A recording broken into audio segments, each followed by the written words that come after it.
All right, bam. We're live. Welcome. Got a new program we're running. We're starting off talking about why it's so hard. Why does the business feel so heavy? And especially for those of you that don't have a system behind you, a process, an automation platform, right? Something that's running in the background. It's like having 5 extra employees. And that's why when you try to grow, it gets so challenging and there's so many struggles. So we'll get into that in just a minute. Let me get everything set up here. All right. Just takes a minute. So it's been pretty exciting behind the scenes. For those of you who've been paying attention, we have new software that's available for both estimating and for all your automations, right? How do you capture a lead? What's the homeowner doing the minute they contact you? How are you making sure that you can stay in touch with them? Right? Those are the things that we're working on. So you have a process. Homeowner comes in, you move them along all day long.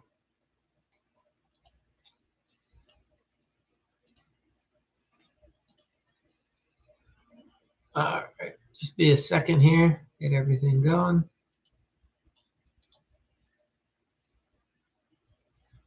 All right, there we go.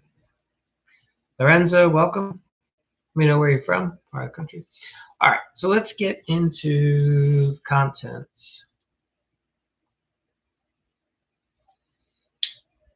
If you're new, just let me know what part of the country you're from.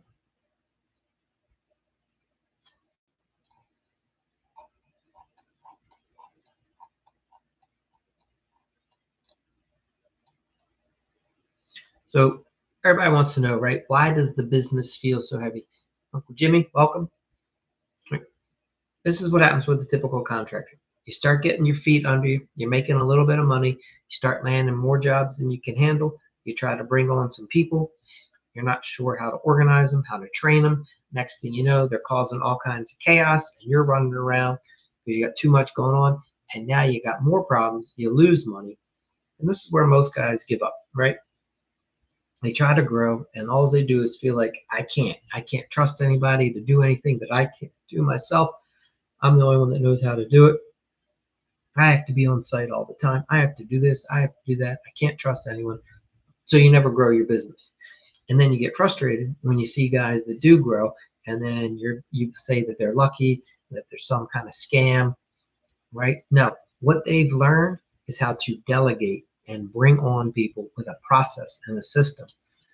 If you've ever worked at like a franchise food place, you know that the owners of those places, they're not in there flipping all the burgers. They bring in people to do it for them. You have to start thinking like that kind of a business owner. And it's challenging, especially for guys in remodeling. Most of them don't want to do that. Daniel, welcome. Let me know where you're from. But yeah, so every other business, you rarely see the owner working as hard as you do a remodeling contractor. And for some reason, a lot of guys in the industry grow up thinking like, well, I have to be on site and I'm the best, right? And that's limited belief thinking. And what I mean is, that's awesome that you're the best. And if you're the best, then that's the best your business is ever going to do, whatever it's doing right now, because you won't be able to get out of your own way. The only way a business grows is by you bringing on more people, right? So you don't see the owner of like a fast food restaurant being the only person. No, he brings on a whole team. He has a manager. He's got people working the cash register. He's got people cooking, people that are cleaning, right? There's a whole team. And that's how you start running a business. So let's go through this. Welcome. Let me know where you're from. If you have any questions, if you've tried growing and you run into some roadblocks. The first couple guys I hired, this happened to me. They started causing a lot of problems, and I recognized, damn, I don't even know how to have them know everything that I want them to do when I'm not here. So they just caused more problems. I had to regroup, right? And you have to come up with a process. All right. So this is why most remodelers feel like the business is weighing them down, like they can't get out from under it. This is why most remodelers can't go on vacation, can't take a break because no money comes in, because they have to be doing everything all the time. Everything lives up here, right? You're like, well, I'm the only one that knows how to do it. Well, why don't you explain to someone else? Well, I can't because I haven't never written it down, right? This is the problem. A lot of remodelers don't get good at writing things down so they can transfer their knowledge to the next person. You have to give them the playbook. If you've ever been hired at a corporation, you know that they give you a manual. They say, here's how you're going to do your job, Billy, right? And that's how corporations can scale and have thousands of people. And remodelers are convinced you can't do it. It's impossible. No, you just haven't made the manual to show the people because it's hard work to make the manual. All right. So it's lack of structure, right? That's what keeps you from being able to grow a remodeling business. If you guys are new, let me know where you're from. Jay Allen, you're not new. Welcome. Haven't seen you for a couple of days. Good to have you back. Who else?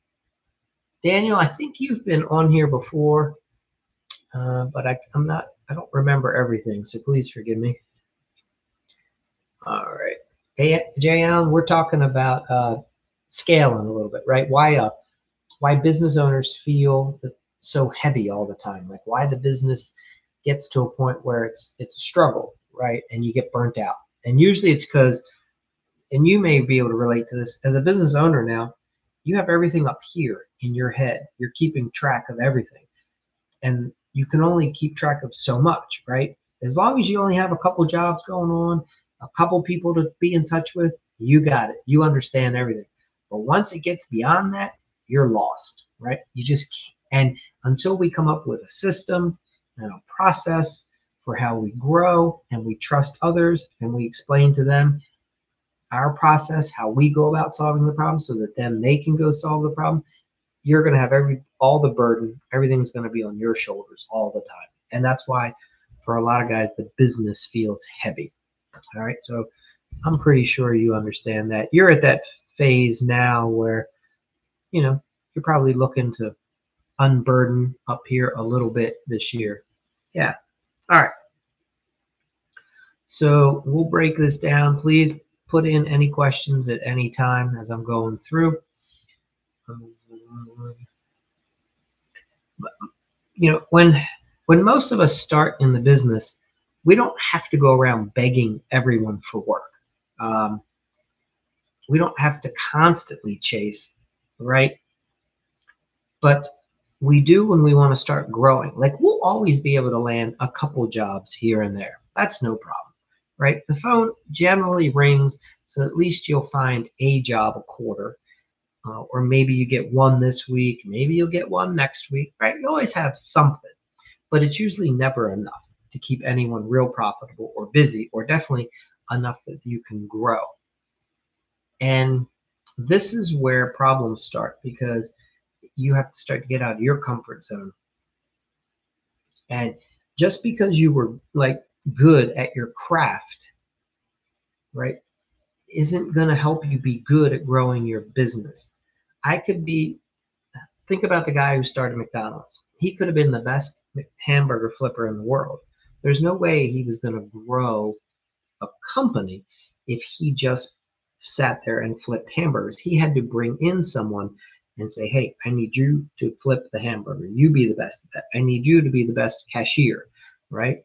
And then he could go and grow that company a little bit. It's the same in remodeling. At some point, you have to stop being the best technician and you have to transfer this knowledge up here to the next person. All right. Any questions? Anybody have a difference opinions? All right. So when I first got into business, I thought the reason the business felt so heavy at times was I was like, it's bad clients. It's these long days, right? There's just not enough good help out there. But when you sit back, the truth of the matter was Every decision had to come through me. Everyone had to say, I have to talk to Mike. You have to talk to Mike. Employees would call me and say, we have to talk to you, Mike. What are we supposed to do now? This is what we're running into. Homeowner wants to talk to you, Mike. Building inspector wants to talk to you, Mike. The accountant wants to talk to you, Mike. Um, Everybody wanted to talk to me, and there's only one of me. That is why it started getting so heavy and why I started getting exhausted. Every estimate had to come through me, right? And I would start them from scratch every time. All right. Every appointment came through me. Every lead I would have to visit. I would have to start up the conversation, right? I had to do all the follow up. I had to get the contract signed. I had to collect the deposit. I had to inform them of the terms and conditions and the scope. I had to collect all the payments. I had to get all the work, make sure all the work's done. It was me, Mike, right? That model doesn't scale. So think about it. If you once most of us hit a plateau, right? Like Jay Allen, you're still growing, but there's going to come a point where you hit a plateau. And that is going to be your litmus test to say, okay, this is as much that I can do. And if the business is dependent on me, it's never going to get past this point. And now I have to get me out of the picture so that it can go to the next step, right? All right. So hopefully you're following. I'm sure this makes sense. Thank you, Jayon. Appreciate the likes. So in the beginning, we're doing everything that we can just to survive. Okay. You have to wear all the hats. You got it. All right. Now is the time for you to start building your structure. You start writing down how you go about your day. You start writing down how do you determine how much you're going to charge someone? When you get to a homeowner's house, what are you analyzing? What are you looking at? How are you determining whether you're going to do the job, not do the job, how you're going to do the job?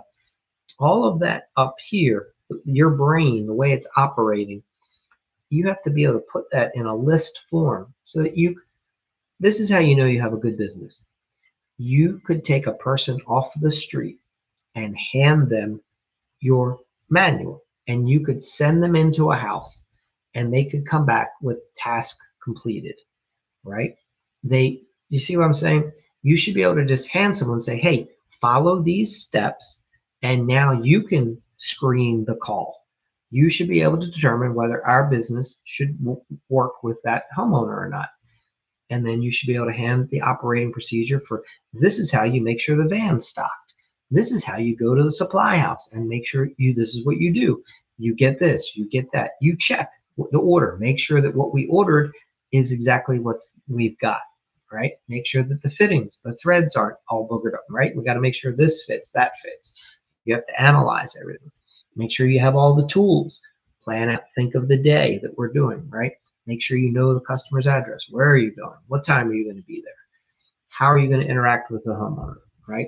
All of that, when you put that into a step-by-step process, it sounds like a lot right now, but when you can hand that to a person, now you're ready to grow. Because now it's just a matter of finding people that can read and then implement. And once you do that, now sure, you have to train some skill, right? Like Jay Allen in your world, sure. But that on-the-job training, that gets done quick, especially if you start stopping that your hands are doing all the work. Like with your nephew, hopefully many days you're asking him to grab the tools and you're helping him say, here, do this now, break that open, put this here, tighten it like that, right? See, make sure that fitting looks just like this. And yes, it's a little slower in the beginning to show someone else how to do it. And a lot of times your gut knee-jerk reaction is just let me do it. Let me do it. I'll get it done. You'll never grow if you're always the one doing it. So take the time now, sacrifice, and guide that person so that in the short, near time future, Kevin can be on the site by himself and you can leave and go look at another job, right? Or you could be servicing a second call, and now all of a sudden the company is doing 2 calls per day. And think about it this way. Let's say at the end of the day, your company brings in $400 in profit per service call on average. Well, if we had 2 calls today and we divide and conquer, I'm now bringing in maybe $800 in revenue for the business. Sure, there's an initial outlay. You have to get another vehicle, you have to get more tools, but it starts compounding, and you see this, but you have to start somewhere. All right. So most important things, how do you handle your leads when the phone call comes in? That should be trained. There should be a script, step-by-step process. How do you price projects? Again, step-by-step process. How do you analyze and start projects? Again, step-by-step process. How do you wrap up a job?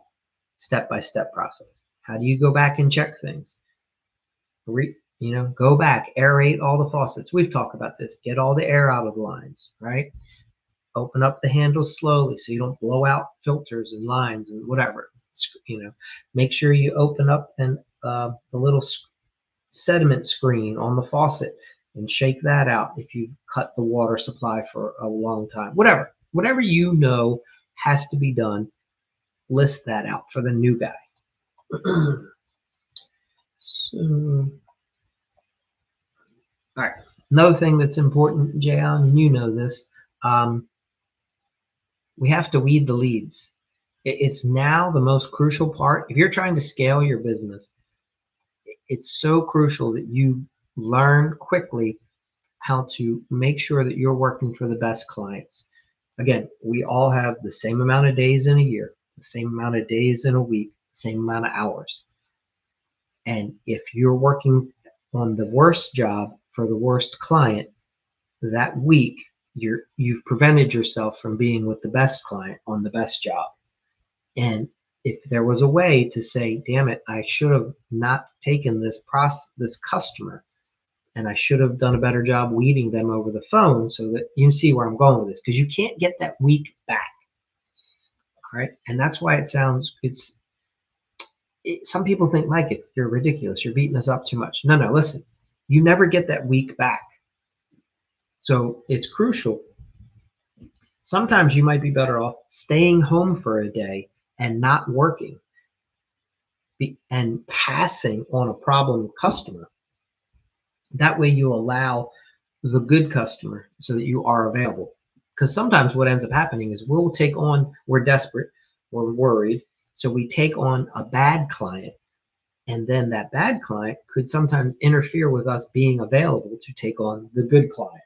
So I would say be picky early about who you work for. Get clear about who you're going to work with. And this way you can limit the chaos that comes into your business. Because we all know once you start getting busy, a week's work, then a week to recover. Yeah, it can be. Absolutely, Joe. And man, I'm going to tell you, some clients, it can be a disaster. The cheapest clients, they're not just the cheapest, they're usually the most demanding. They're the ones that are going to keep calling you. You ever have one of those days? I've had them. You ever have one of those jobs where you're like, what am I doing here? Everything I touch just keeps getting worse. Like, now this broke, that's wrong. I have to fix this. I didn't and the homeowner's beating you up over this and that. And you're like, what am I even doing here? Why did I even agree to take this job? This was a mistake from day one. And it just, before you know it, it snowballs. And it becomes a nightmare. It's just not a good situation for anyone. And often you saw a warning sign, there was a red flag, something, and you ignored it. And it's usually because we're scared. Because for whatever reason, maybe I don't have the next job, right? At least that's how it was for me. So another thing is it's very tempting to, when you're with a homeowner and you're on their site, to feel bad for them and to feel like I should just do this for them, right? Because I can, and it's easy for me. But I want you to ask yourself this. How many other professionals that you have to pay to have things done do that for you? Has your accountant ever gone like, Yeah, Jay, tax returns are usually maybe $1,000. But God, I guess I should just do it for free for you this year. I'm not going to charge. This has been a real headache. You've had a lot of complications. We've had to go over your books like 6 times. I'm just not going to charge you. Like that's not been my experience. If anything, the accountant's like, "Hey, Mike, this thing was a nightmare this year.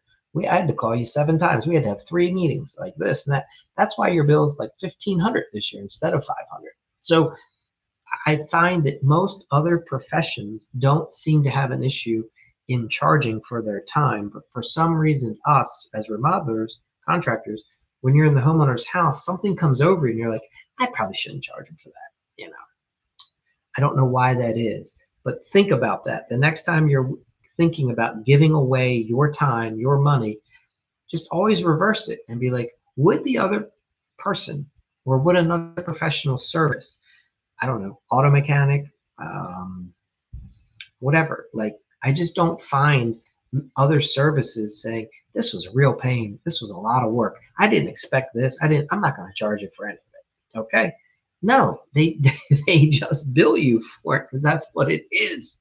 Anyway, I think you guys understand that. All right. What else do we have? Daniel, now I'm recognizing your logo. At first, I wasn't sure where you were. You're my friend from Mexico, so welcome back. I haven't seen you for a couple of days. You got to understand these little Urals logos are tiny on the screen, but now I'm recognizing. So good to have you back, Daniel. All right.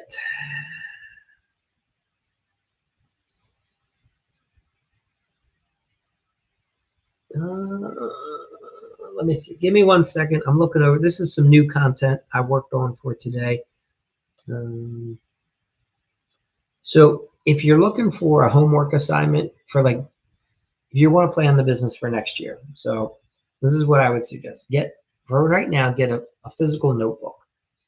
And during the day, start writing down things that you do and when they come to you.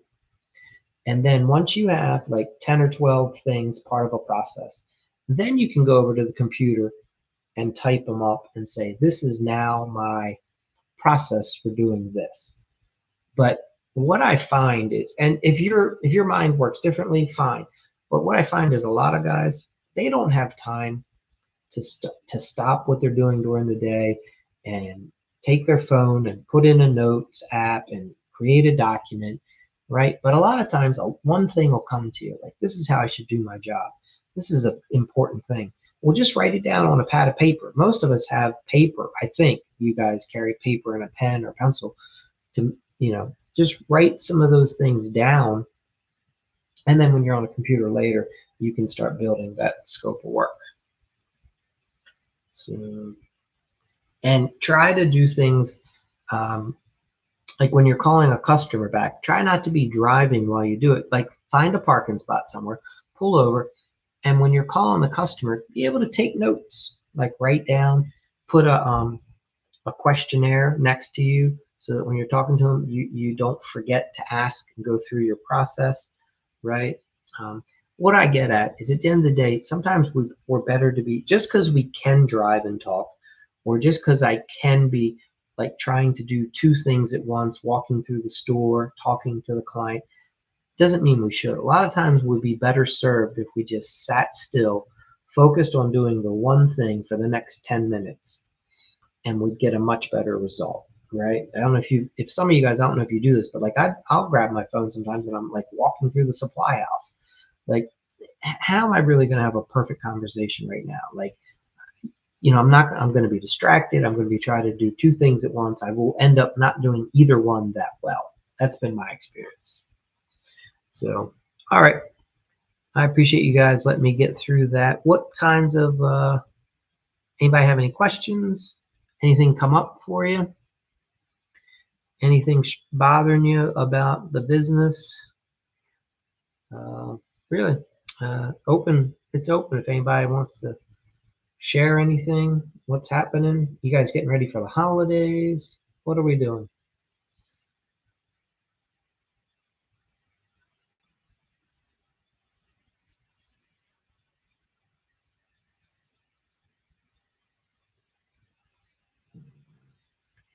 Daniel, did you ever land that garage? You were telling me you were going to get a garage job. You were going to be putting like an automotive finish on it. Did that ever work out?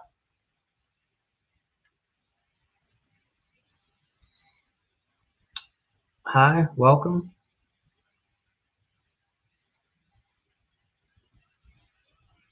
Gaber, welcome.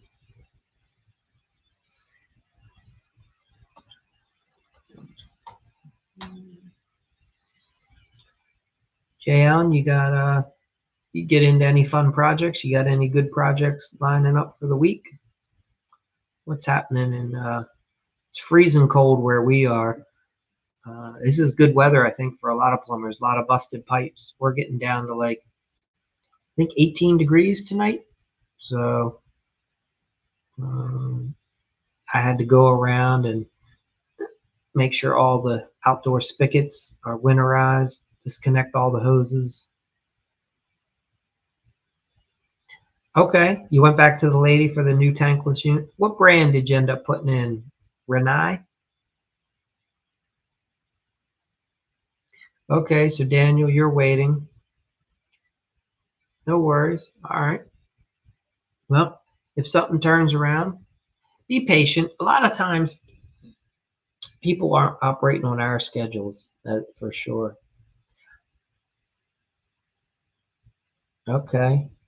Navian. Very cool. All right. Nice. Yeah, it's interesting. It's funny how sometimes this is the way the world works. So I used to own a house. I have a house on one street, and I used to own the house next to it. And years ago, it got sold. It had a big garage, and I had built all this custom shelving in it. And the family that bought it, they don't use any of that stuff. They don't use the garage really. Just they keep an electric mower and trimmer. That's it. And here it is. They have this nice garage. It's anyway. It's so funny. But they just told me the other day, they're like, we're going to be selling the house next month. And I was like, really? So I said, hey, that shelving units, I have some shelving units in that garage, and I had left them when I sold the house years ago.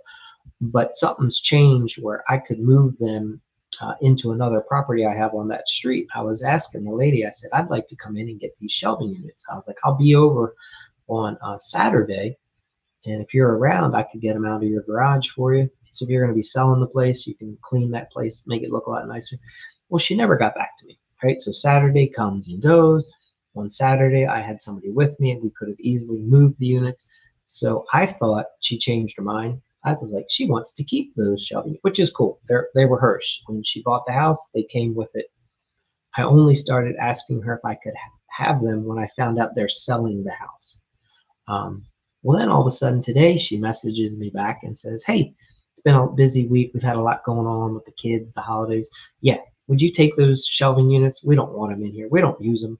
So, like, what I'm getting at is, Daniel, customers, people, they don't always work on our timeline, right? Like, I was ready to move these shelving units on Saturday. The homeowner never got back to me.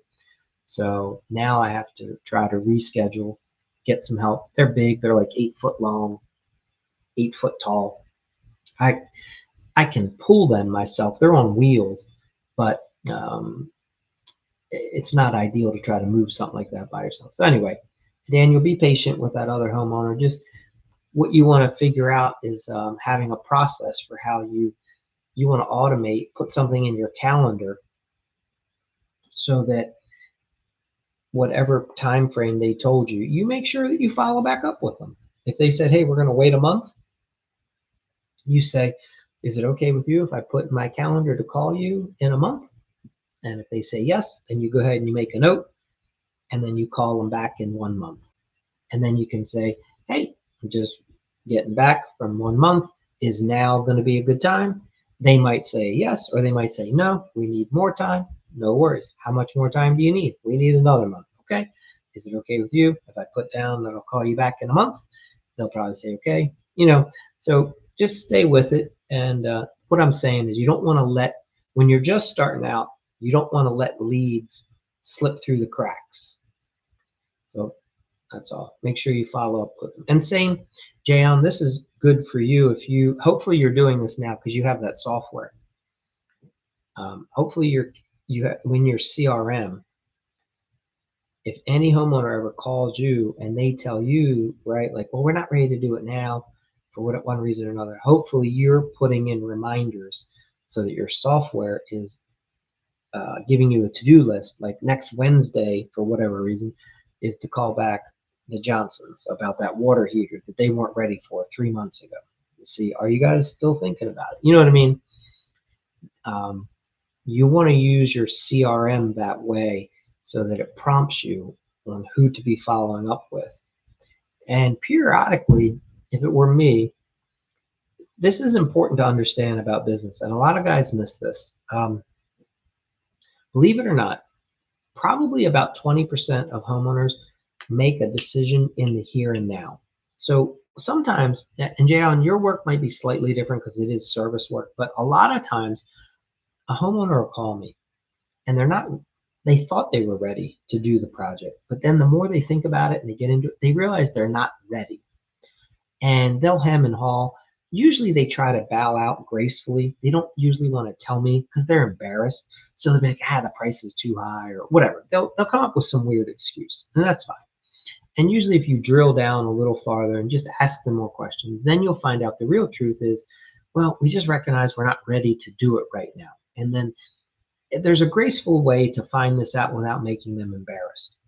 But where I'm going with this is you'd be shocked at how many of the clients that you talk to and who didn't hire you in the beginning, who you thought for sure are never going to hire you. If you go back and follow up with them, they end up becoming a customer in your near future. For some contractors, it can be as much as like, you can find like 80% of your business can be following back up with old leads that for one reason or another just didn't close after the initial contact, right? Jayon, in your world, you might have someone call, they're trying to get some pricing, and they're like, I'll call you back, and then they never do, right? And maybe you're already doing this. Like in your world, you probably should call people back within a day or two and say, hey, I just want to make sure you got that problem solved. Because sometimes homeowners think, I'll be able to find a cheaper guy. And then the next 2 or 3 people they call, they find out they can't, or cheap comes with too many problems, or they did hire the cheaper guy and the problem didn't get solved. You know what I'm saying. So hopefully you have are you using is it Job House Call Pro? Are you using it that way, Jam? You have a CRM? Okay.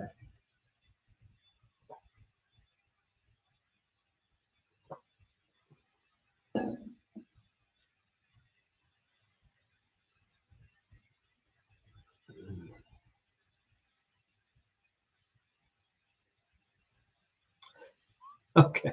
Fair enough. Well, maybe so let me ask you this. Would this be a Bonnie task? Is this something that she would probably do, or is this something that you would do that you just haven't had the time to do? The software side. I understand what you're saying.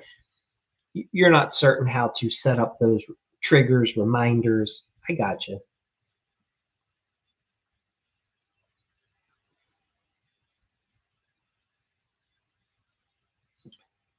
So, Jayon, do you guys have you have a laptop? Does Bonnie work off of a laptop? What I'm saying is, when you guys are riding down the road, um, will you hotspot off of your phone, and she can be sitting in the passenger seat and pull up the computer and be working on getting things organized, working on the invoice. Are you guys operating like that currently, where you're both? Yes, perfect. So then, where I'm going with this is probably uh, follow me here. So this year coming up, if you would like to have more revenue, there's 2 ways to do that. You can keep advertising and trying to get newer people to keep calling.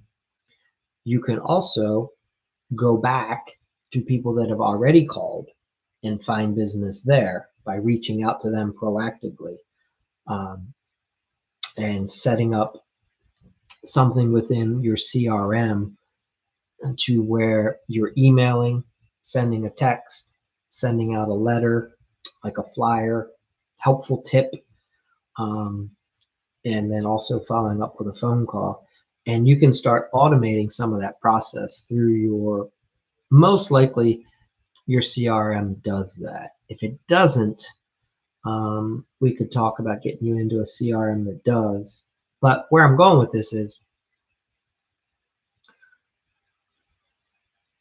what we do is every month send out a newsletter to every single person that's ever contacted my company and I've gotten an email address from it or their physical address.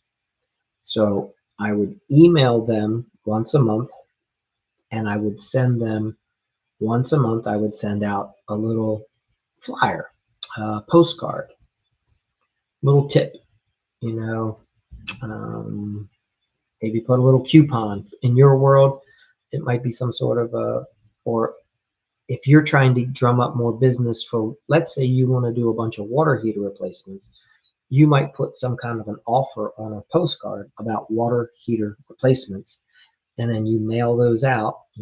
It might be a 400 or 1,000. You mail them out every month. Inevitably, what you'll probably start finding is you should be getting some business from them. And all of a sudden you'll be like, man, we just landed like 4 more water heater jobs because we started sending out this postcard and we emailed and we let people know that this is something we're trying to do. Anyway, um, there's a lot of business that exists within your existing database. That's all. And you already know this because you're starting to already see how homeowners are calling you back again or texting you. Yeah. So help make it even easier by following up with them. And I know this sounds like a lot in the beginning, but once you do it and get the hardest part is getting all the stuff organized and the setting up, getting the actual images right, designing it, doing the first one. Once you get the first one done, believe it or not, the following ones are going to be really similar. You may not even change them that much. It is once you get started. Now, it takes a month or two to kind of get people and follow me. You have to prime. People have to get the message once.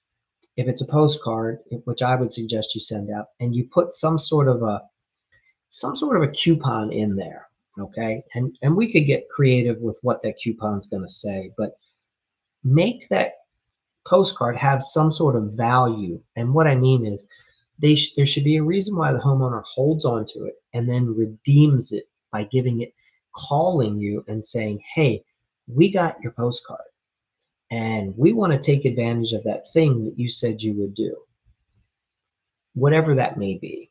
Okay. Some companies will find an auxiliary service that they can add on in addition to doing the service. And instead of saying I'll give $500 off, you might say, hey, we will do this in addition to this if you hire us, right? And I don't know what that would be. You'd have to think through if it is a water heater promotion that you want to put on or whatever it is. Maybe you like doing filtration systems. I would make up a postcard that talks about filtration systems and how, hey, you can hire Horseshoe Plumbing to do a whole house filtration system.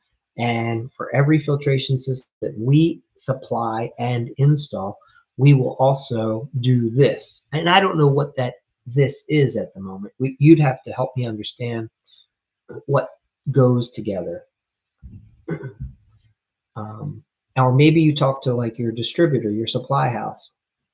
And if there's a certain filtration system that you really like, I would talk to them and say, hey, if I start sending out a postcard to like 400 customers and I can get like 3 or 4 of them to buy this filtration system, would you guys have any money to give me for advertising that filtration system, like a co-op?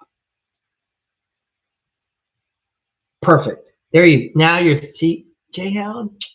Yeah, man, you're on it. Perfect. Yeah. So, and then you let the homeowners know, like, this is a several $100 service or whatever. Exactly. Free water heater flush with every filtration system that we supply and install, right? So you're already thinking now. And here's the thing.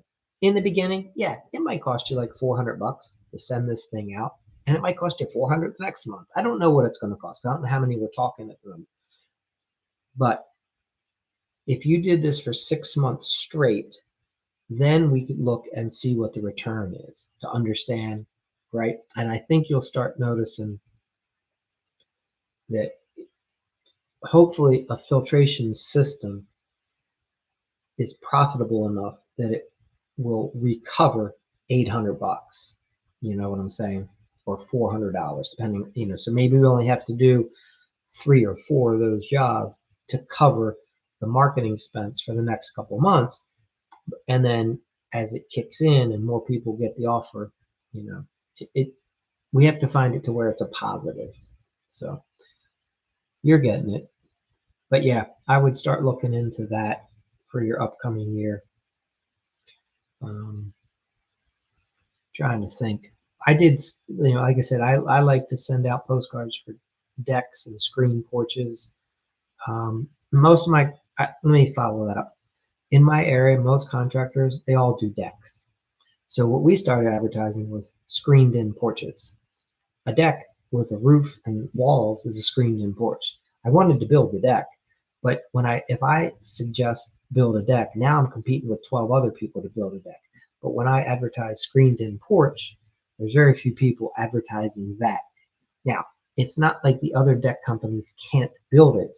They just don't advertise it. So the homeowner doesn't think that they do it. And that's just, you start learning, like, this is how homeowners are. If your ad doesn't say it, your website doesn't show it, they start sometimes thinking they must not do it. So look into finding little things that you can tweak to where if all the other guys are advertising that power of suggestion, exactly. And if all of your competition, like if you get you should be secret shopping your competition, by the way. If you haven't already done that, somehow you have to start shopping and seeing what your competition is doing. But if you notice like several of your competitors all kind of do the same thing, well, what you'll do is try to find that little thing that they do it, but they don't advertise that they do it. And that's the thing like you should lead with. Like, hey, we're the best at this thing. So did you jump in here for a minute? Where is he? I feel like he might have been here and then we might have lost him.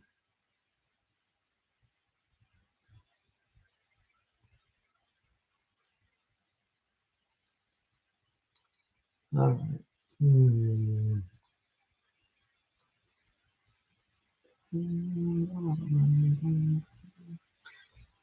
So, what else? Daniel, you have any other little projects? Anything coming up?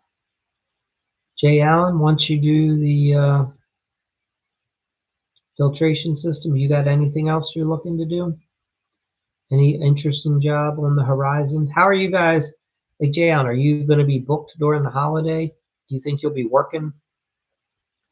This is a good question. Let me ask you guys, will you be working between Christmas and New Year's? Obviously, Jay Allen, I'm assuming you would if you got a service call, or are you planning to take that time off and have some family time, vacation? Do you already know you'll be working? Are you thinking you won't be? Like, what are you expecting to happen that week between Christmas and New Year's? And Daniel, how's that work for you? Well, I hear you on that one, Jay Allen. I wouldn't, yeah. So no work. All right, Christmas Day, unless it's a serious emergency. Is that what I'm hearing? Unless it pays for Christmas. Yeah, but ready the day after. All right,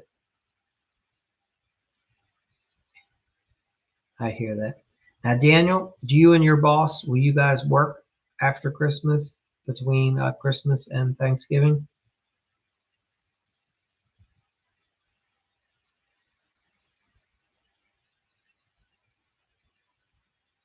Mhm.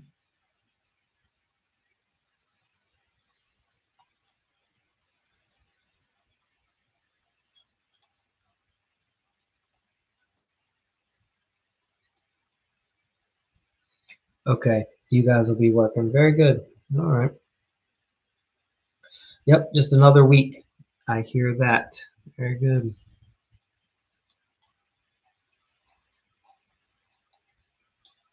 Um,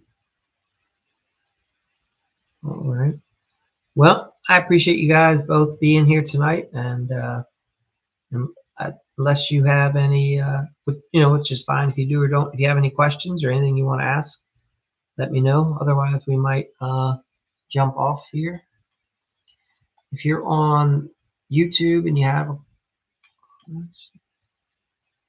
okay, so I apologize, YouTube. I didn't see your comment right away. It's busy for me. How do you manage deadlines? Yeah, so let me let Biblet teach. Let me know what is your specialty.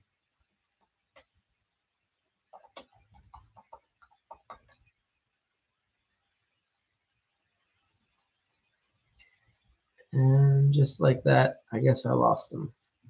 Damn.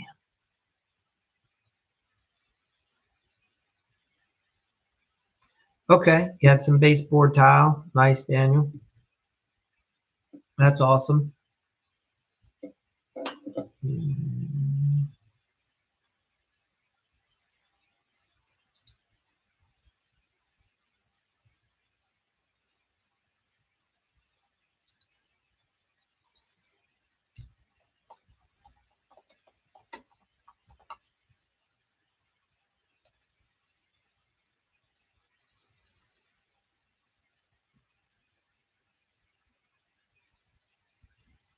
All right, Jay, that's good. Last week was busy. Is that meaning you pretty much out every day?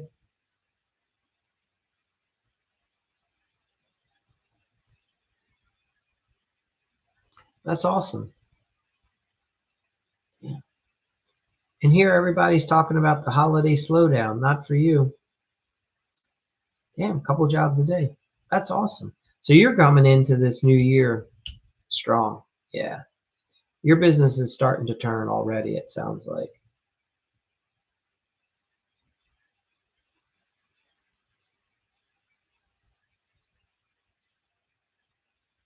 Yeah. So you probably understand. It's like a snowball and like rolling it down the hill, right? You start small. The first few months, not a lot going on. It takes a while, and then it takes, the snowball. It takes, because it doesn't roll that fast. It so it seems like there's a lot of gaps between calls and customers.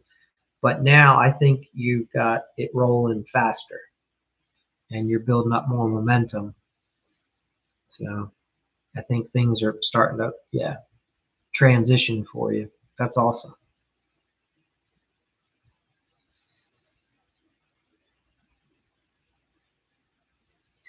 Yeah. So be Titch, if you're back on, I just saw your comment, and that looks like now you're back off.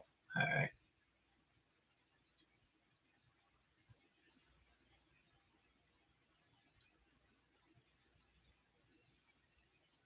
That's awesome, Jay. I'm excited. That's real good. So,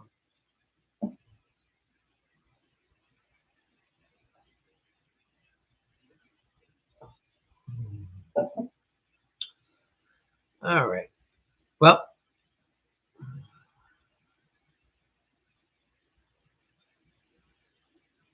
Jay Allen, this is awesome. All right. So that has to, man, that's great. You're going to, Bonnie's going to be putting that on your website, and hopefully your social media, maybe on like you guys have a business page yet on Facebook? Did you have you guys set that up? You have a or an inst do you have an maybe like an Instagram account? All right. Yeah, so on your Facebook business page, definitely allow Bonnie some time to create a post and share that That's awesome. Congratulations.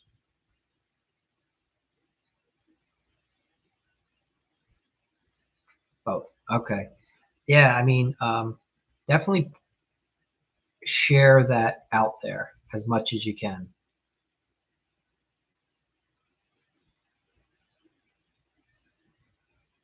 There's a lot of homeowners, you know this, when homeowners don't know who to call, and most homeowners that are calling you don't know you from Adam, as they say, when they can see that you've done really good by many other customers and you've got some community trust built up, they'll be like, okay, they feel like they can trust you now through your experience with the others. So awesome.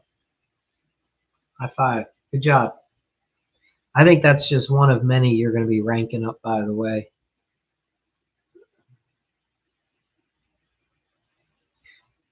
Yeah. And keep getting keep getting these homeowners to keep giving you reviews. Have Bonnie start sweet talking them a little bit, as you're doing the work.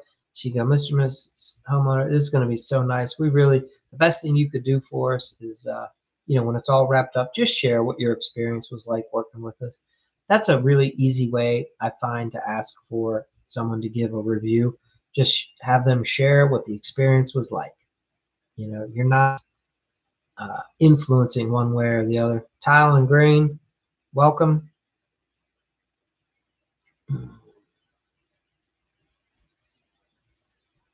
Good to see you back.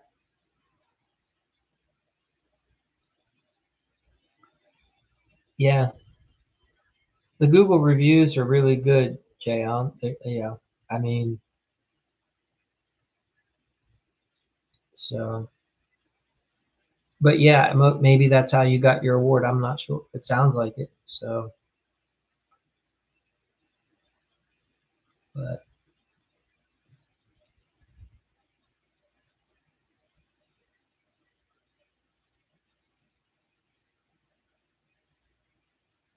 yeah, you can't go wrong.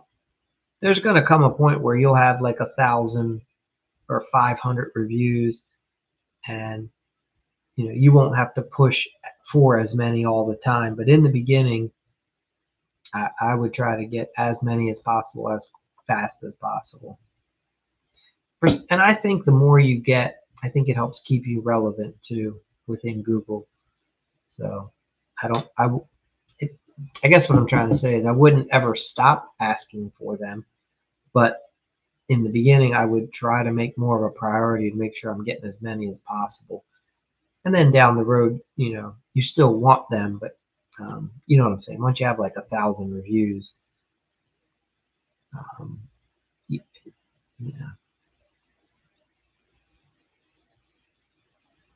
Okay, Tile and Grain. Yeah. So if you saw some of my videos, I definitely recommend you having a couple pronged approach where, when you're doing your initial sales process, you just share how the best thing customers do for you is when the job's all finished, they write a review about their experience. You're not asking for the review at that point, you're just sharing. This is what your best customers have done for you. And then midway through, you make some sort of a comment like, we just got another review. We're really hoping, we strive, every job we strive to do our best so that the homeowner has something positive to say about the process at the end when they give us their review. I guess what I'm saying is you'll come up with your way of letting the homeowners know, especially when you work for them. Like if you're there for 5 days, you want them to know that when the process is over, in addition to paying you, the next step is they write a review about what their experience is. Yeah, because at the end you don't want to be begging for the review. So you pre-frame it early on that this is what good homeowners do because you're a great company, you provide good service. Homeowners like to share and help other homeowners out so that they know who to hire. You'll use your words. So, yep, it just makes it so much easier.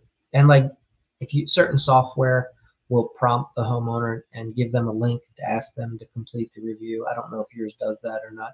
Are you using a CRM, Tile and Grain, or does your in the way you how do you bill? How are you doing handling all that?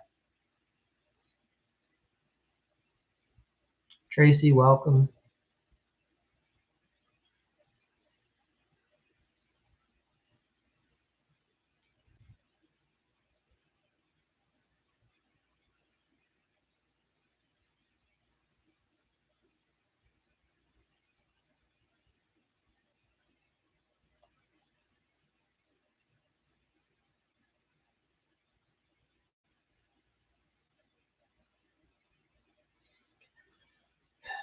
Tile and Grain. Okay, no CRM at the moment, no problem. I would do whatever it takes to get those reviews right now.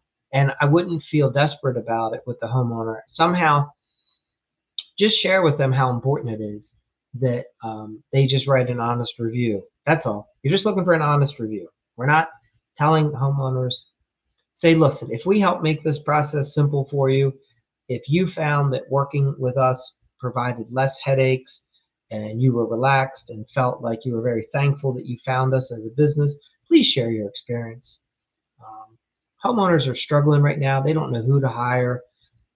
This is a challenging industry. There's a lot of shady contractors, whatever. You'll figure out the way that you want to say it. But yeah, I would give I would even do this. This is my style, so I get it. It's not for everyone. If I'm on site and I'm doing a final walkthrough, and that's where I'm supposed to be collecting the final payment, the couple days before that's even scheduled, I'm saying to the homeowner, when I meet with you, one of the things that's going to be really nice is we're going to do a very good walkthrough. I'm going to answer all your questions. I'm going to show you how everything operates, right? And while I'm doing that, and this will give you a chance to write a review for us. I can help guide you to get us over to our link on Google if you need that help. And then I'll be able to collect the final payment, right? Like somehow you'll add into your process that on the last day, this is what you do. You write us a review. You just share an honest experience about what it was like working with our company. You're not pressuring them to say anything that didn't happen. That doesn't even have to say, look, you can tell them if it was horrible, tell them it was horrible. And I find that when you put that out with the homeowner, and obviously it's probably not that way, but the homeowner can hear your sincerity and recognize, like, you just want them to share your experience. That's all we're asking them to do. It's like you're asking one favor of them at the end of the job. So, Tile and Grain, yeah, down the road we should talk. If you're trying to grow, we got to get you. You got to get a CRM, brother. Yeah. How many clients have you? Just give me a ballpark. How many clients do you think you've worked for? And then put a slash. And how many bids or estimates do you think you've given out total? And like, what's the difference? Like, no, I would get the Tile and Grain. I'm going to give a different advice than I think other people give, and follow me from it. I want every single person that I interact with or do work for. I even want homeowners that I don't do work for giving me reviews. I'll give you an example. We had a lady, I met with her, and she was a wreck. She was all over the place, couldn't figure out this, couldn't figure out that, had hired 3 other contractors and had fights with all 3 of them. And as we got to the end of the process, I said, Mrs. Smith, whatever her name was, I was like, really appreciate you reaching out to us. I said, just like you're interviewing me to see if we're a good fit, I'm looking to you to see if it's a good fit and say, with all the things that are going on here, we're not the best contractor for you. I really suggest you contact so-and-so and so-and-so. I referred her to 2 other people I didn't want to work for. Well, she went and wrote a horrible review about the company, which to me, I was like, this is perfect. So now I go on, and as I have a rebuttal reply where I thank her. I say, this was great. I really appreciate Ms. Smith sharing her experience. I say, it was very challenging. I said, she's had a lot of issues with contractors in the past, and I recognized clearly within the first half hour or so that we're not the best contractor for this project. And I felt really bad about that. And I suggested that she call 2 or 3 other contractors. I was doing what I could to help the situation out. But, we can't solve every problem.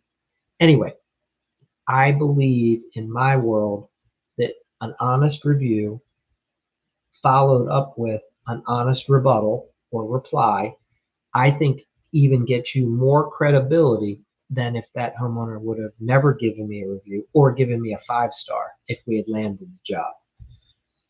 And here's why. If homeowners only see all glorious reviews, some of them will start to think there might be something off, because that's not, most people know that the world has a reality to it where everything's not perfect. You're going to come across somebody that it just doesn't work well for, right? Anyway, but when we're just getting reviews, there's a tendency to say, God, they all have to be perfect. I would disagree. I think there's homeowners out there that want to see realness and truth, as long as you handle it professionally, right? You don't badmouth the homeowner. You don't blame the homeowner. So does that make sense, Tile and Grain? Yeah, even if you had a homeowner, and this might surprise you. So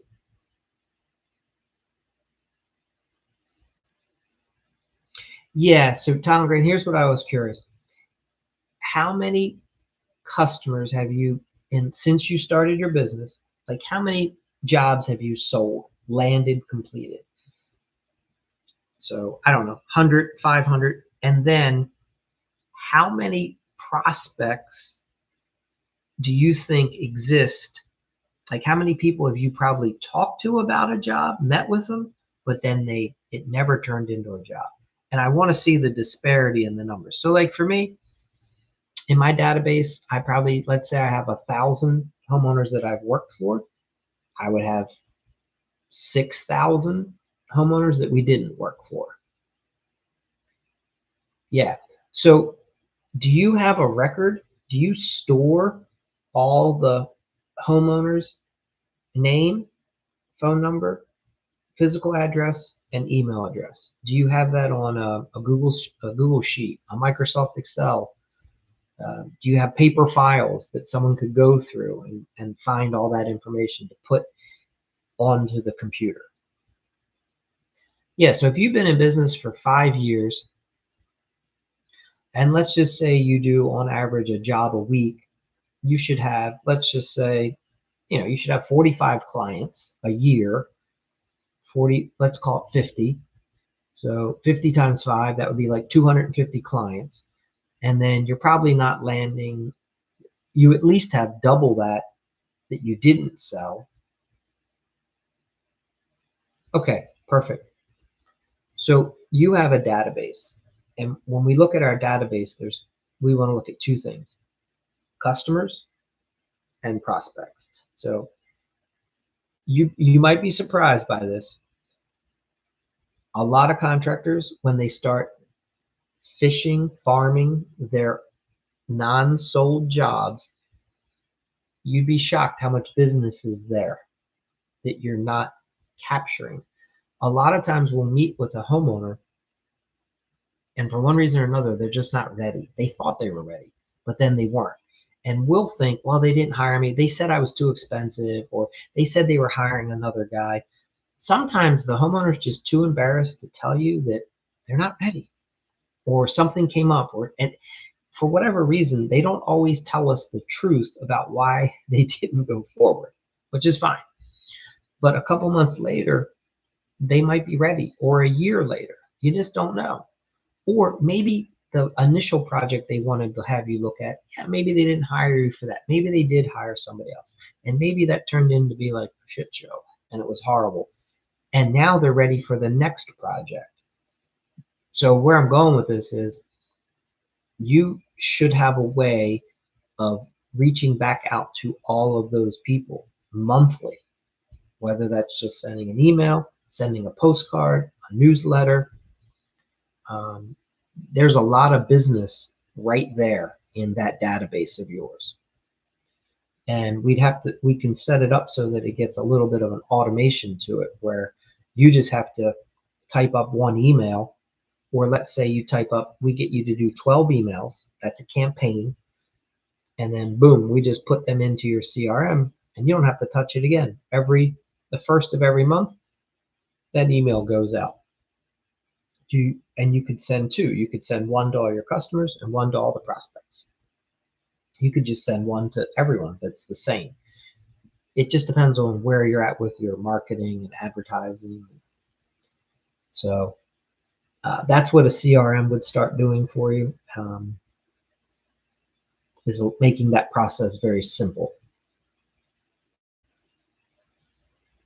Okay. So for me, when we like to do postcards. Postcards are cheaper to mail out. That's why I'm a big fan of postcards.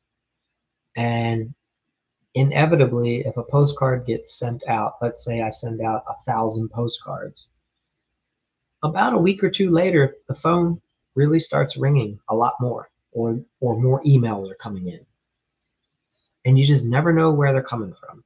We've even had, imagine this, you're mailing it out to the Smiths at 12 James Street, and you worked for the Smiths 4 years ago. You did their bathroom. Well, they moved, and now the Joneses live there, but the mail gets messed up. It didn't get forwarded.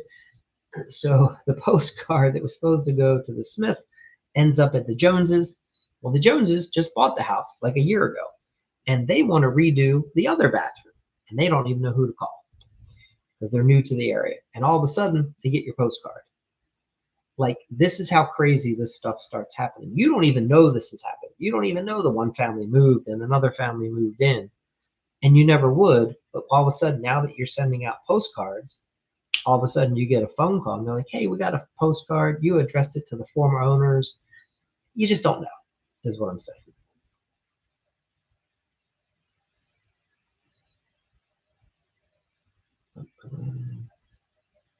Yeah. Yeah. So, and you'll have repeat customers, and it's good to stay front of mind with those customers, you know. So you,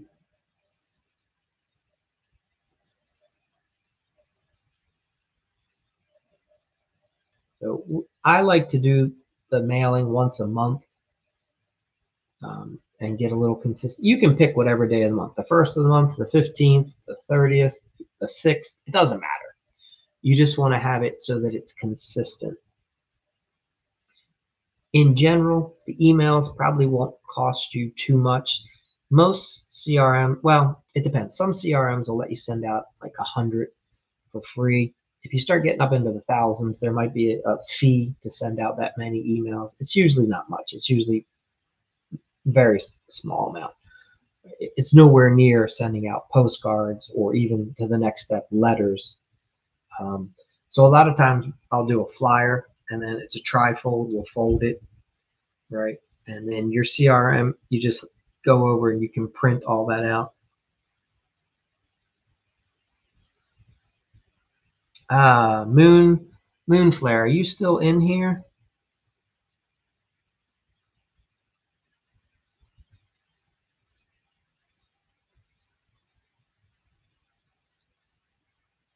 Yeah, there you go. Yeah, 100%. Moonflare, if you're still here, I don't see you.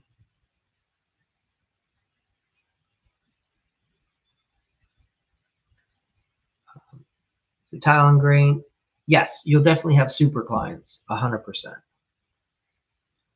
Those are, yeah. So like certain homeowners, you already know this. It's a struggle for the homeowner. Homeowner doesn't know who to hire, and once they find a good company, and you got people, they'll be your fan. You know what I mean? They can't wait. They're excited to have you come back in because you're like solving a problem, and they're relaxed and they don't have to worry. Yeah, that's awesome.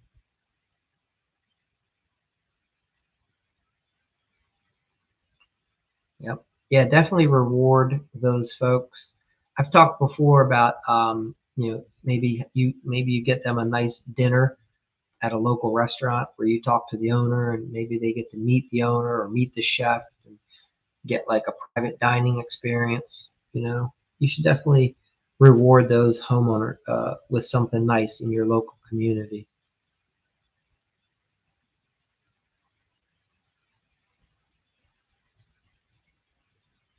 So, yeah, yeah, especially if you've had a homeowner that's hired you like 3 times or has referred you to at least 2 good jobs that you didn't have to pay any marketing to. You know, I think you could easily spend like $100 on them, in my opinion, maybe even 250. And what ends up happening is when you provide a really nice reward, not what I'm saying is you don't give them cash, you give them an experience.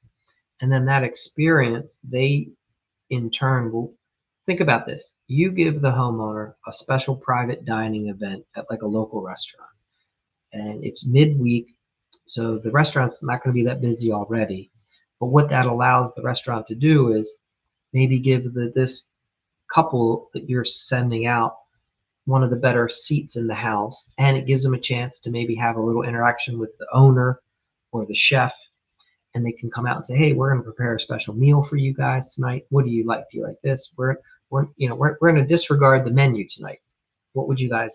Every restaurant's a little different. I'm just throwing out some ideas for how you can really transform the experience that a homeowner has with these subtle shifts. And like if you're already in your community, it's really good to get to know other business owners. So I would not go to any of the chains. Like don't go to a Cheesecake Factory or no, go to a local restaurant and get to know the owner and form a relationship with them, and then set up this nice private dining experience for one of your huge customers. Now, this is where this starts really compounding. Let's say you provide this for the homeowner and they decide they go, and it's like a Tuesday night. Now they have to set up a babysitter. And then they're telling their friends, "Well, where are you guys going tonight?" "Well, our contractor, who's amazing, set up this amazing dining experience for us at this restaurant. We're going to get to meet the chef," or whatever it is. And like all of a sudden, the homeowners are going to start talking to their friends and family about what they're doing. And then people are like, "What? Your contractor did what? He set up a thing? What is going on? You got to meet the chef or the owner of the restaurant. They gave you a private dining experience. What is this? Who is your contractor?" And then all of a sudden it's like, "Yeah, well, it's our bath guy. It's our tile guy. He's amazing. We've hired him like 3 times." Um, and now all of a sudden everyone's talking about the amazing dining experience, and other people are like, "I want that." Well, how do you get that? Well, you hire our tile guy. That's how you get that. And then you refer him to other people and you hire him multiple times. Yeah. Yes, QR codes are very good. Yeah, Fernando. Look, I'm not saying this works for every single homeowner. You obviously have to get to know your clients. So, but where I'm going with this is I would people that are nice to your business, anyone that hires you more than one time repetitively, anyone that refers you to more than one person, I would, yeah. So, and look, the gift card, that's a perfect good way to start, Tyler. Would keep doing that. But when you have these specialty clients that do really nice things, like are drivers for your business, uh, certain, I have a lady. She's a magnetic type personality. She's the type of person wherever she goes, she knows everybody. She tells them what to do, the best of this, the best of that, right? This one woman single handedly has probably referred me 50 clients. One person, her and her husband, like we reward them with lots of different things that we've learned over the years that they like. Special gift baskets, day spa treatments. I mean, do you see what I'm saying? Like, we try to come up with some different things periodically because she's a super fan. And You'll come across those people every now and then.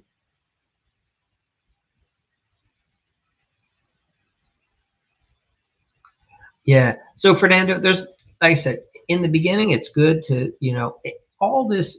Look, please hear me when I say this. You have to look at the whole pat picture. And so for me, if it's costing me a minimum of $65 just to find a lead, usually, right? And then if I have to do other marketing, so for me to get a good client, like, I'd be willing to spend $100 easily.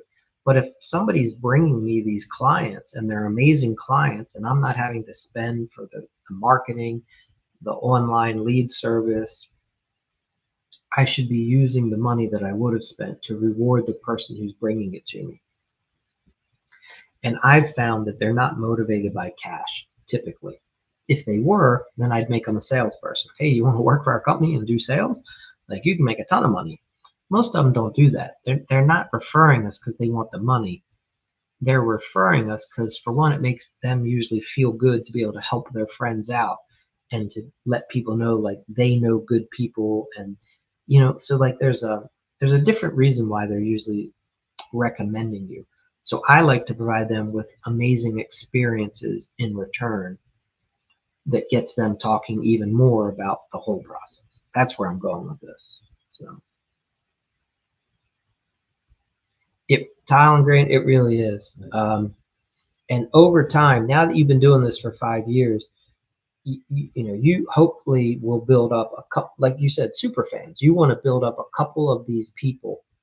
Now, look, I don't expect this person to always be providing me with more business. Some of these people just can't help it. That's their nature. It's their personality. They're like, it's usually that person who's like a little overbearing. They're like a problem solver for everyone else. They're always solving everyone else's problems for them. And it makes them feel really good to solve you see where I'm going? Like this one woman, I've got another woman. She's in a mom's group. She has like a couple young kids, and she likes to help the newer moms figure out, and she's always like, you should call so and so to get that done.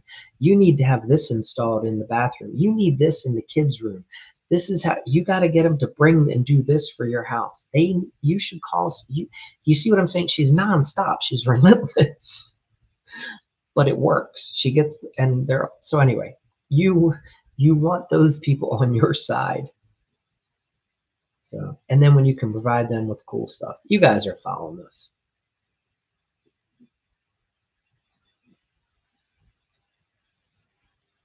There you go, Fernando. Yeah, a nice trip like that. That's awesome. Now you're talking.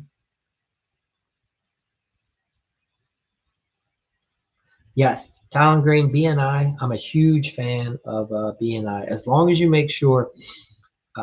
So the group that you're in, hopefully you have to tell me more about. Hopefully the group you're in has a really good realtor, a really good mortgage person, and a really good insurance, homeowners insurance, auto insurance agent. Those three people should keep you busy for the year. You should more than pay for whatever the BNI fee is now within the first couple months. Most of these BNI groups really struggle to find a good person that they can recommend for construction services, because most contractors are flaky and can't keep up and aren't responsible, aren't professional, can't come and sit at a nice little networking event and be pleasant with everybody. Like, put on a collared shirt for a half hour and, not yell and cuss. You know what I mean? Like, just be professional and sit down and ask some good questions, not talk about ask them about their business. Oh, what's the mortgage business like these days? How are you finding your clients? Always when you go to those events, you just ask them about their business. How are you guys marketing? What are you doing for advertising? Ah, Fernando, that's a large job. Talent Grade, how many months have you been in there? Fernando, tell me where you're located. What part of the country? Yeah, I mean, that's a different level if you're doing almost $1 million job. 8 months. Okay, so let me ask you this, Tom Green. Are you showing up routinely? Or how often are you guys meeting?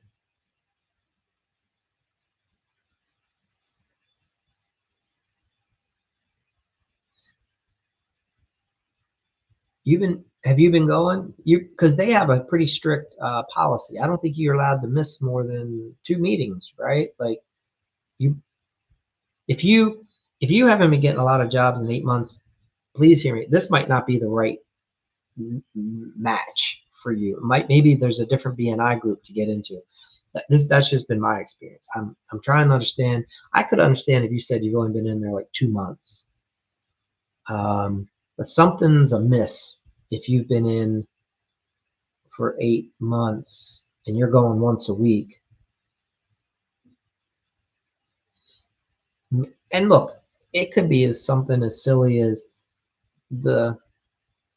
Do you think it's a problem? So, for instance, do you think the realtor given you any work? Maybe the realtor has another contractor that they just that could be a problem. Hear me out for a minute. Maybe part of the problem is this realtor, like maybe their boyfriend does the same thing you do, and they're just not giving you the work. I don't know, but something is amiss, is what I'm trying to say. Or else that realtor is not selling any houses or doesn't have any buyers. They must just not be. But if they're a top producer in their area, um, they should be having clients for you frequently. I'm not saying every single week, but like once a month, you should be getting something.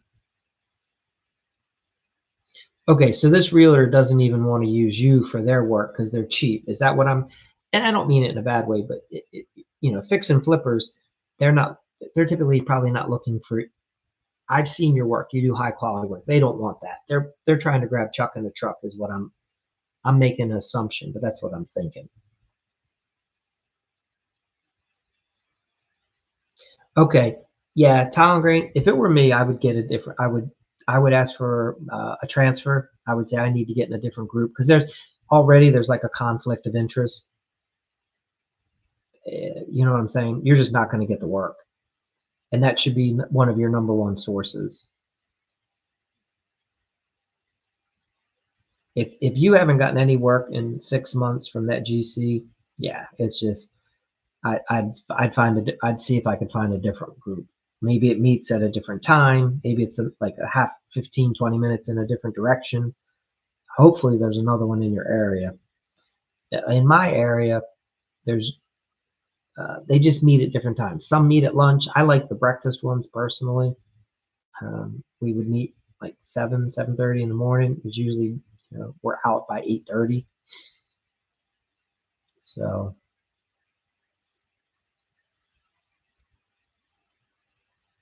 yeah, I was swamped with work from the BNI group. So now I will say my niche was a little different, right? As a general remodeler, I was doing kitchens, baths, and handyman work.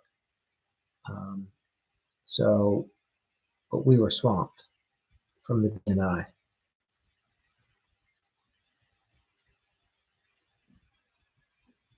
But that realtor should be bringing you some work every now and then.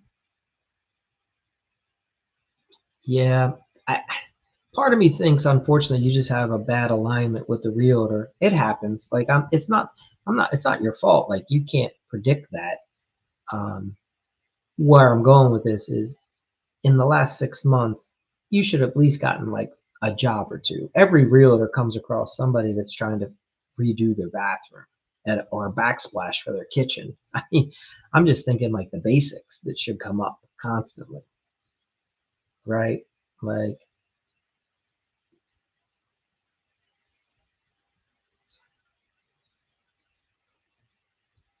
mhm.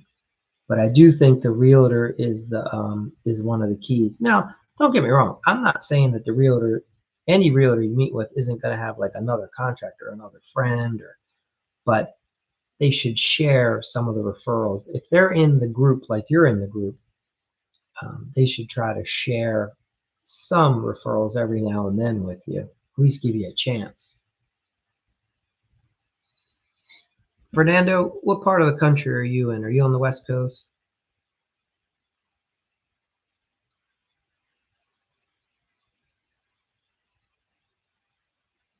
right. Well, if the two, that's right, Long Island, New York. All right. And Fernando, are you a GC?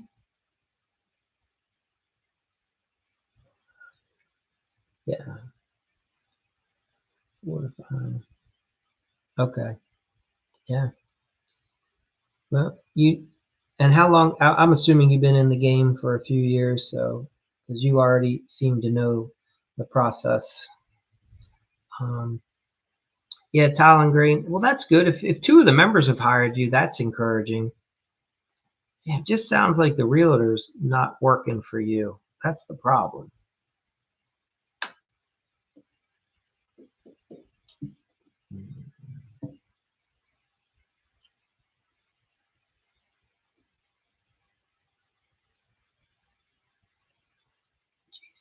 Yeah.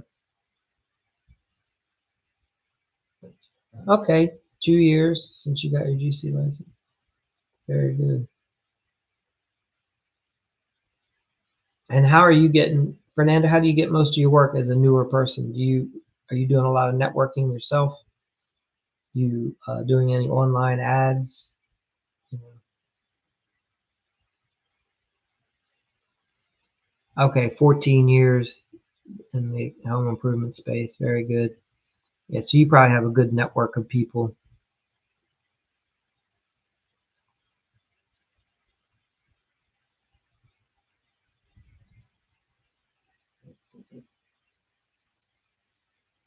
So yeah, and those of you on YouTube, you can always put if you have a question as well. Yeah. You, Tom Green, there should be a representative from BNI that you can contact, and you can just let them know. Say, hey, look, the group's awesome, everybody's fantastic, but you can just say like there just seems to be a little conflict. You know, the realtor, her husband, boyfriend, he's a general contractor, so you know, and that's where I'm sure she's coming across tile work frequently, but it's just not coming here, and you know. So I think they would understand that and shouldn't have an issue unless you really like the other people. You know, I mean, it sounds like you've gotten a couple jobs. Part of me thinks there should be a few more coming along. You know, I'm not in the meetings with you, so you know, bear with me. I'm just trying to make a judgment call out in the open. All right. So Fernando, you're doing Facebook, Google, most of your work's referrals. Yeah.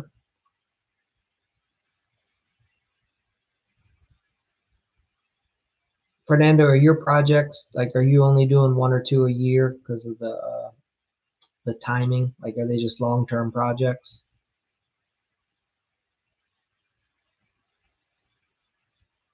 Yeah.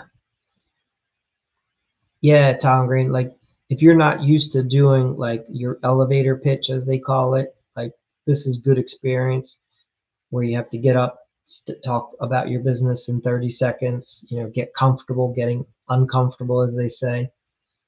You know, always remember you focus on the problems that you solve. We solve this for homeowners, you know.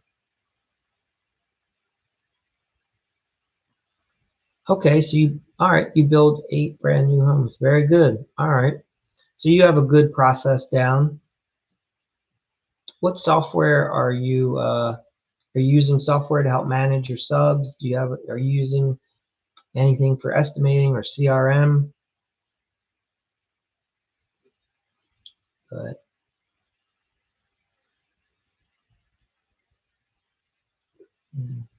yeah, tile and grain, at the end of the day, everything's networking, I think, like within your community, getting to know as many different business owners as possible. Yeah, like how are you managing your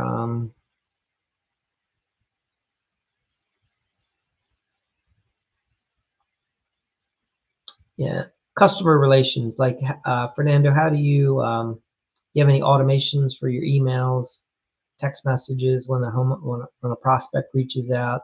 Are you doing any monthly newsletters, stuff like that? Like a database? How are you staying in touch with past clients? maybe remarketing to clients that you didn't land for one reason or another. They just didn't hire you the first time around.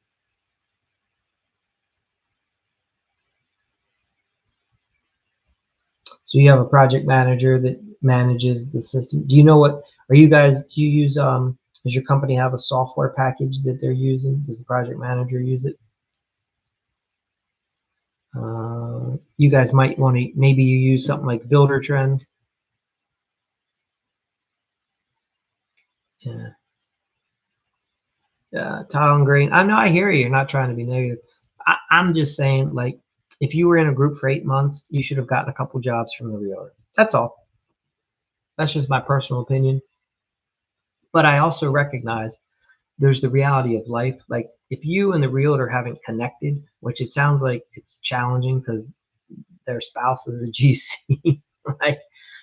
And if they do, I can only make assumptions right now. If they're fix and flippers and they're low budget people, so like part of me is like, how come the GC, the husband hasn't hired you for a couple projects?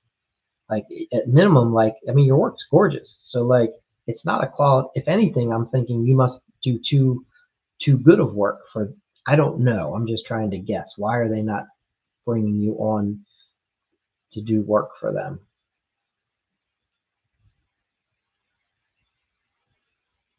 That's the whole point of being in the group.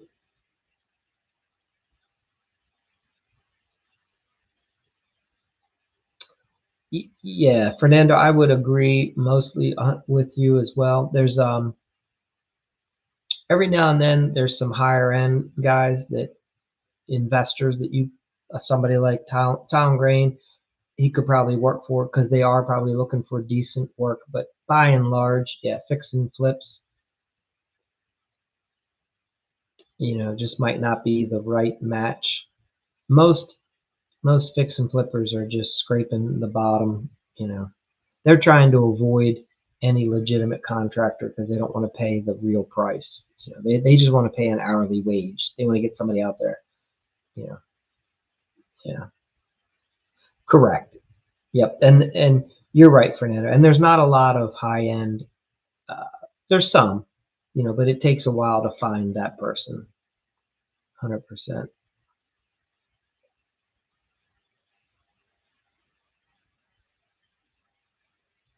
It usually takes finding a fix and flipper who's been in the business longer and has recognized that they want to find. It takes a lot of fix and flippers a long time to recognize that they think they're saving money by hiring the cheap person up front, but they're not recognizing that all their holding costs are going up because now the project's taking longer and there's a lot of corrections that have to be made. But people that have been in the business longer start to recognize that, and then they start slowly. What fix and flippers start finding out is they need to hire better subs, and then they can get the jobs done quicker and get them done right the first time and put out a better product. But a lot of guys just don't last in that business long enough to learn those lessons. Hmm. Okay, nice, Fernando. Yeah, so I haven't done any. So I have a couple investment properties. I haven't done any knockdowns yet, but I could under the and part of the problem is some of the neighborhoods that I'm in, the values just aren't there yet, right? There's a couple neighborhoods around me where potentially, the value is there to knock it down and rebuild. But that's awesome for you to be in that market. Yeah, yeah, because a lot of people don't have vision, so you can find that derelict property, pick it up at a good deal, and wipe the slate clean and put that beautiful end result there. So that's awesome. But yeah, good neighborhoods, good school districts. Yeah, yeah, the drill. Always have to be cautious.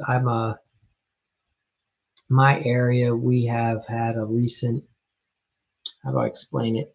So the city has knocked down a lot of housing, and the voucher program has skyrocketed. But what they're doing is transitioning a lot of the. I live out in the county. I own properties in my county, not in the city.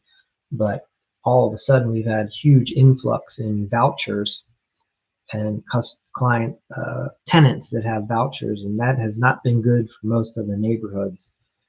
Um, the landlords like it because they get the guaranteed income every month, and believe it or not, a lot of these vouchers pay more than sometimes what the family would pay, but they are not overall. It's not good for the community or the neighborhood. So I don't want to talk to. Some people get frustrated by that topic. Oh, several years, Tyler Green. It couldn't give it up. I, I'm still friends with the realtor. I mean, it's been over. I don't know. We like you start creating like 10, 15 year friendships out of some of these. You know what I mean? Um, Maybe look. Please hear me. I recognize that I was very fortunate to get into the group that I did. I got set up with a good team of people. The mortgage person, the insurance agent, and the realtor, they were a powerhouse. All three of them crushed in their industry, and they worked really well together. And they had been struggling to find a contractor to come into their group.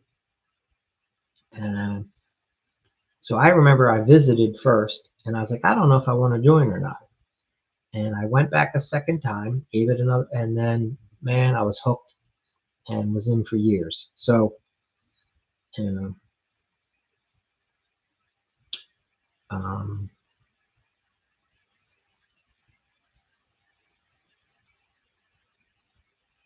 and each, in the same similar experience to what you had, some of the members would hire us directly, and some of the members obviously would refer us. And we didn't land all the work, by no means did we, but at least we were getting some referrals. And then we did land quite a bit, like over time. It just took about, I don't know, probably took like 6 months to get a groove and to figure out where our main lane was within the group. And it tended to be smaller projects to get started with the homeowners. And once we'd land the smaller project and build the trust, then those homeowners turned into repeat customers. So, it.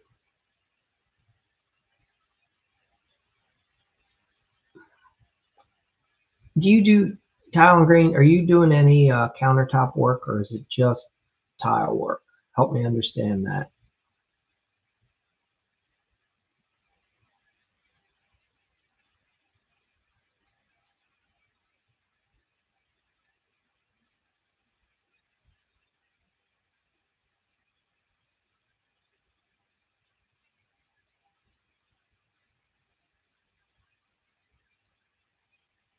Yeah. So it, the only thing I can think is try. I would ask.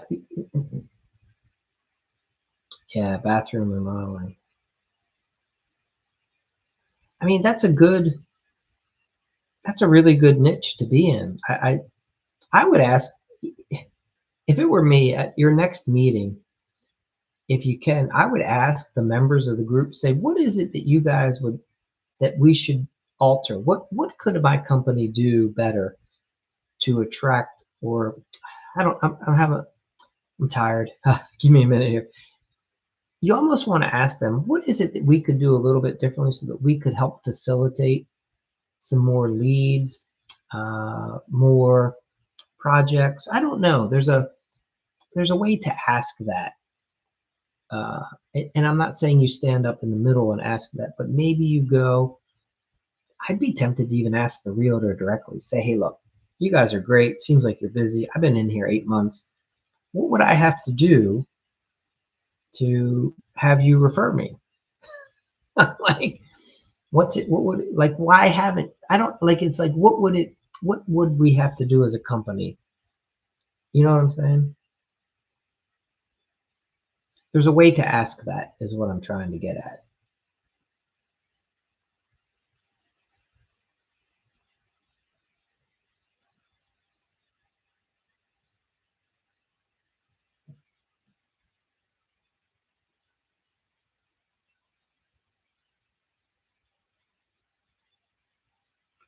Fernando, tell me what's the biggest struggle for you guys right now? I mean, you're in a little bit of a different market. You sounds like you're dealing with close to $1 million projects.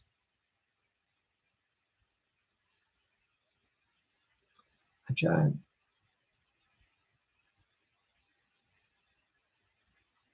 Yeah, Fernando, very very good question. Yeah,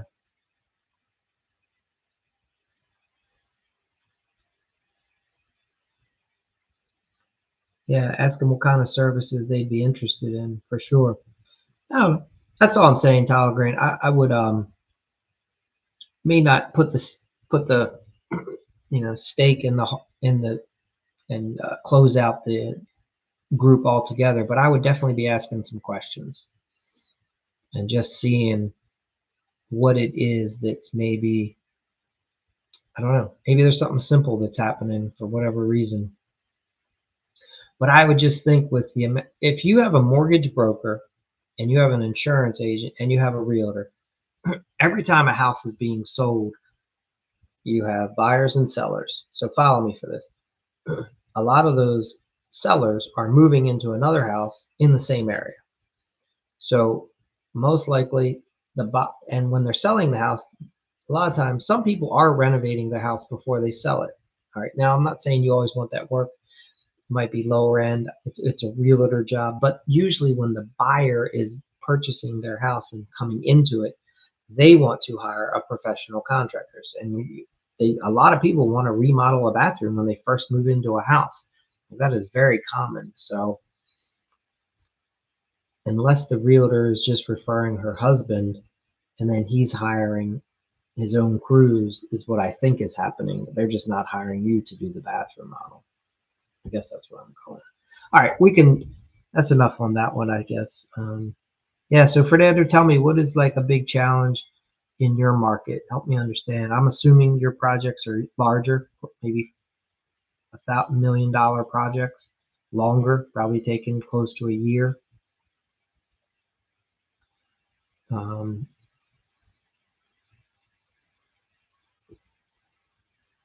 okay, so 1.5 mil. Yeah. What's the big challenge in that industry for you right now in your niche, your market? Is it the same thing? Are you having trouble with competition? Because are you a design build as well? Do you provide soup to nuts, the whole process? The homeowner comes to you, you take care of permitting plans. Do you sell the design separately and then come back and do the project? Yeah, you do the whole package. That makes sense.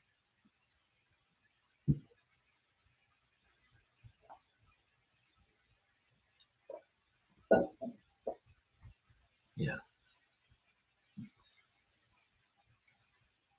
And Fernando, how are you vetting your clients?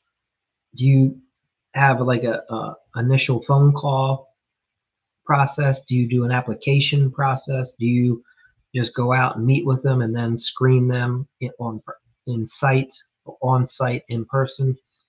How do you go about vetting the clients to make sure? Because they're obviously they're trying to figure out who to work for, but you as a contractor also, I'm sure, screening your clients, making sure you know who to work for.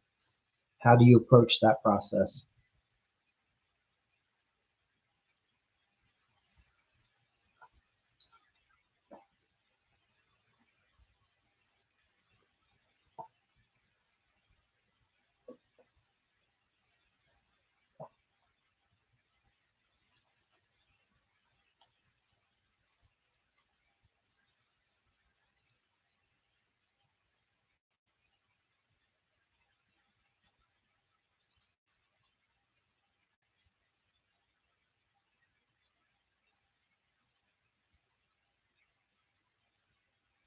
So you used to work for big real estate. You were the private builder. Okay, very cool.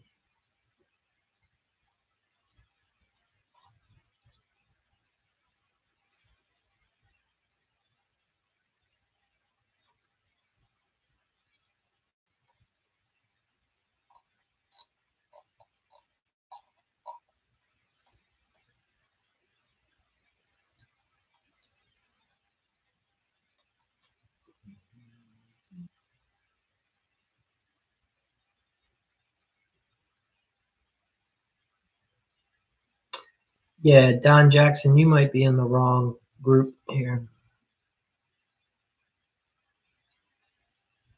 No. Now, Fernando, do you have to turn many people down? They're not going to work for you.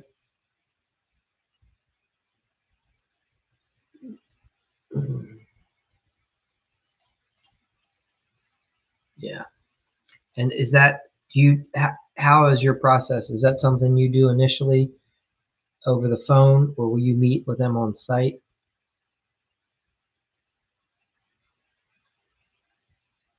Okay, so good. You're booked. Yeah. So if a homeowner's calling you today, the first thing you're letting them know is love to talk with. Okay, so you have a meeting and you're letting them know we'd love to pursue this further, but I need you to know already we're going to be at least a year or more out, probably 15 months away.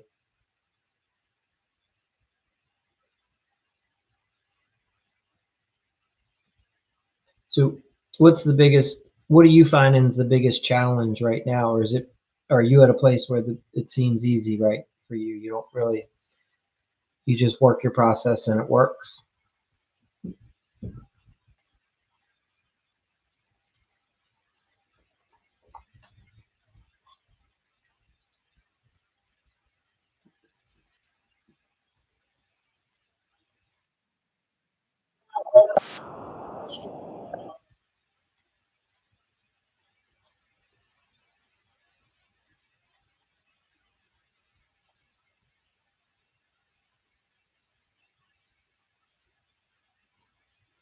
So right now, overwhelmed with work, you don't want to lose customers. Yeah. So what do you feel like you need to grow as a business? Like, do you need to hire somebody and delegate? Is that what you're saying? Sure. Okay, so you have to grow your team. You need some subs. Got it.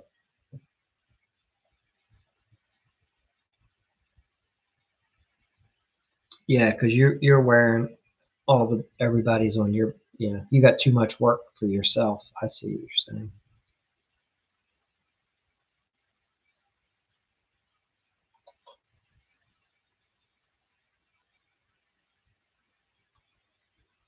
Yeah.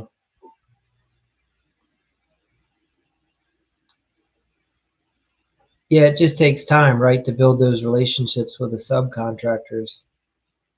And then you have your name, your reputation. You don't want to tarnish that. So, yeah, no, I can see the challenge.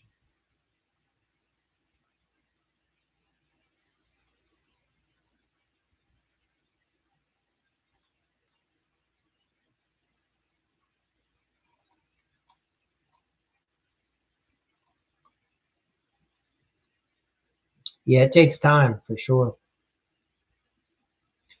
Yeah, especially when you get into the higher level projects, there's not many places for you to hide them, you know. One of the like for me, I as a rehabber, like when I buy a house that I'm renovating, sometimes that's a good place to try out new subs, right? Like on one of your own projects, get a sense for them. But sometimes you can. It just takes time to vet them, right? Because you're gonna have to go look at projects that they're working on. You have to talk to past clients, talk to other GCs. There's a lot involved in vetting a sub, so I get it. It's time consuming.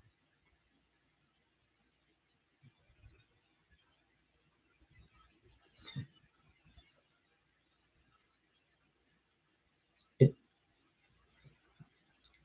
and Fernando, are your guys? Up in New York, things can be a little. Are your guys aren't in the union, are they? They work for you directly. Yep, I got you.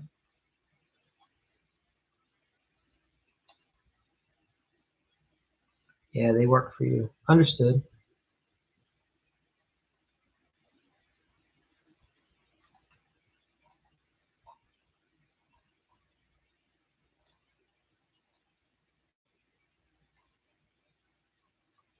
Yeah. It's interesting. There's pluses and minuses to all sides of the business. I have some guys that are the GC and they don't have a single employee working for them. They only use subcontractors. And you have other people, probably a little bit more in your situation, right, where you rely heavily on employees and not so much on the subcontractors. I got you. Yeah. No, understood. Yep. I've just heard some different things about from different people in New York. There's different models, so fair enough. No union guys for you, but yeah, everybody finds their way. And that's what's interesting about the business, right? Like you're making it work with a large in-house employee team, which is awesome. And there's other guys that are making it work with a large subcontractor network, you know. So, all right. Well, listen, I appreciate all of you guys hopping on tonight. Thank you for participating in the live. It's good to get to know you, Fernando. Welcome, Jay Allen. As always, thank you.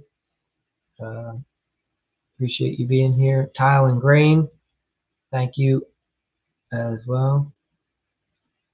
Oh, thank you, Fernando. Yeah, I just saw on here that you followed the account. Thank you for doing that. I appreciate that.